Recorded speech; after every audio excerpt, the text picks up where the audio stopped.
Hi, I'm Kayla, and this is my husband Corey, and this is Oliver. He has Dravet syndrome.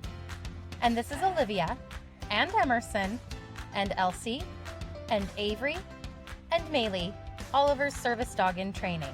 And this is our life with Dravet. Okay, so I wanted to go through Oliver's bag. This is what we bring with us everywhere we go. It's always by the front door or somewhere really accessible. So this is what we carry with us everywhere. The first thing in here is Oliver's rescue medication. This is just an insulated bag that I got out of a breast pump kit from one of our many children. So it actually fits his rescue medication in here perfectly.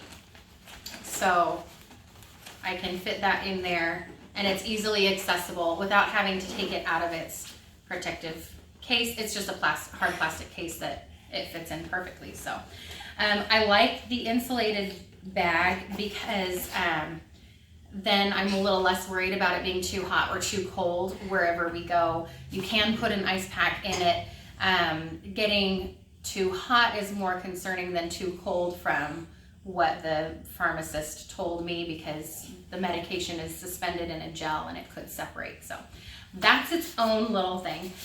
So the first thing I have is his rescue medication. I leave it right up top. So if he has a seizure, I can grab it and get to it very quickly without having to dig to the bottom of the bag. I also have another insulated bag. This has his regular medication in it.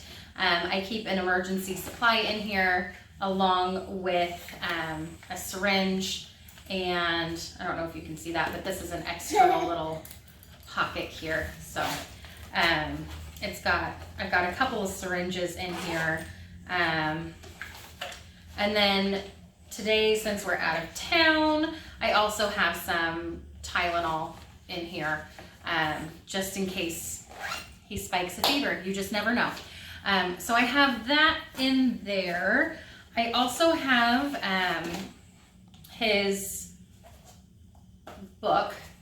We already went through his book, but this is in a different video, but this is his bag version of his book. It has the exact same information in it as the previous one.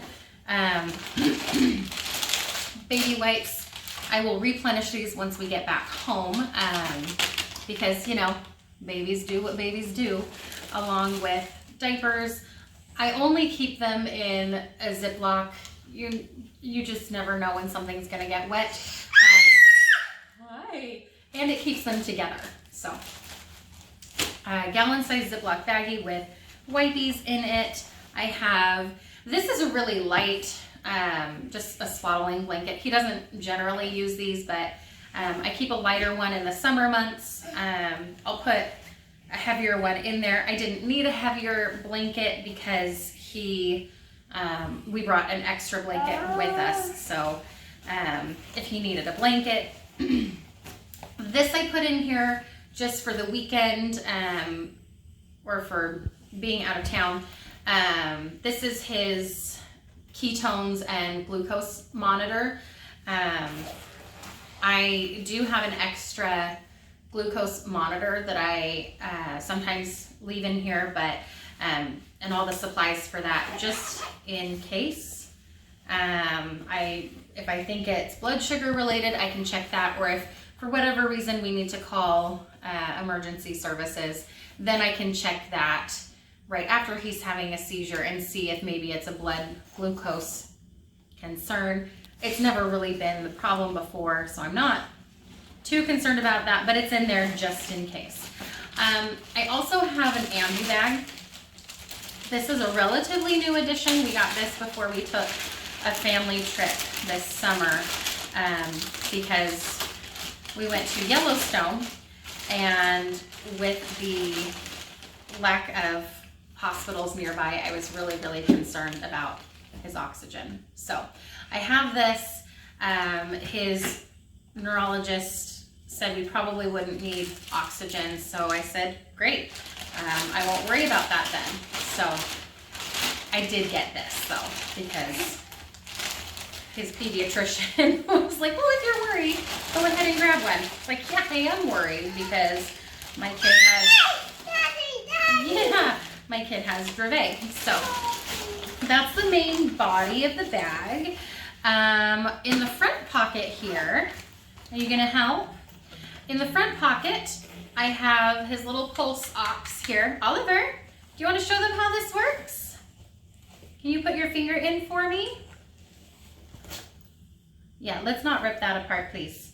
Hey, Oliver, you want to put this on? He's like, no, I'm going to pull everything out instead. All right. I have this little pulse ox. This is just a pediatric version. It fits on his toe as well, so it'll read your oxygen saturation and heart rate. That's all it will do. I have a temporal thermometer. So if he's running a fever, again, a lot of this stuff I have in here just to be able to say to a doctor if needed. These were his stats at the time. This is a nose Frida. Great for noses if your kid has a stuffy nose. But I also use this as suction for when he's having a seizure. If he either has food in his mouth, you never want to put your finger in someone's mouth. You should see Corey's face. He's like, because I did it once and I knew better, and I did it once and I ended up with a laceration on my finger that got really infected. So don't stick your finger in the mouth of someone who's having a seizure. It is basic seizure first aid. I knew better. I was more concerned about him choking than I was about my finger. It's a bad idea. Learn a lesson from me, don't do it. So I have this, I couldn't find it. That's why I put my finger in there. Still not a good excuse.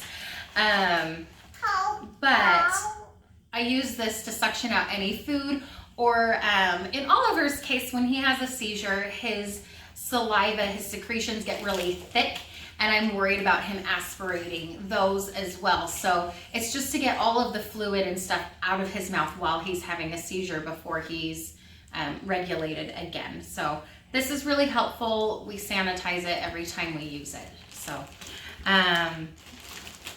then I have extra batteries for these little guys because sometimes when I throw it in my car, they turn on.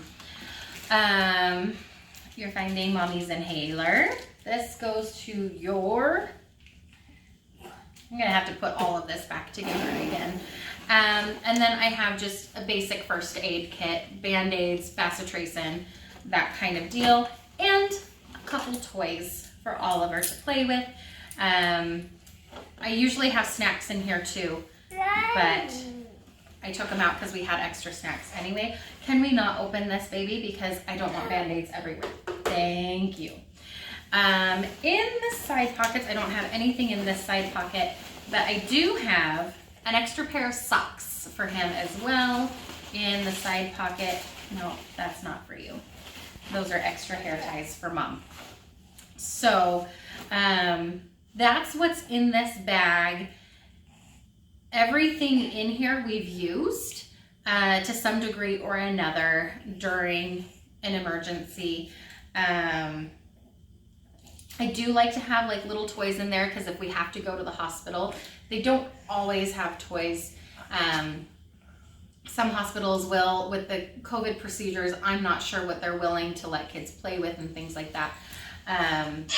So we just give him a couple other things because he gets really, really ragey when he's coming off of his meds and he's contained to a hospital bed and he can't walk because he's post-ictal and still with meds in his system. So this is just what we have. If you have other things that are helpful to you, put what's helpful to you in a bag. I know I've seen other videos of people who have kids with epilepsy. A lot of what's in here, I was inspired by some of those videos and mostly just off of our experience. So that's what we got. I hope this is helpful. If you have any other ideas of what should be in an emergency bag for someone with epilepsy, especially if you're a caregiver for someone with epilepsy, please put them in the comments. I'd love to hear them because I'm always looking for ways to make sure we're good to go with him. Hey buddy, come here. You love cars, huh? Can you say goodbye? Can you wave to Daddy? Say bye. That's pretty close.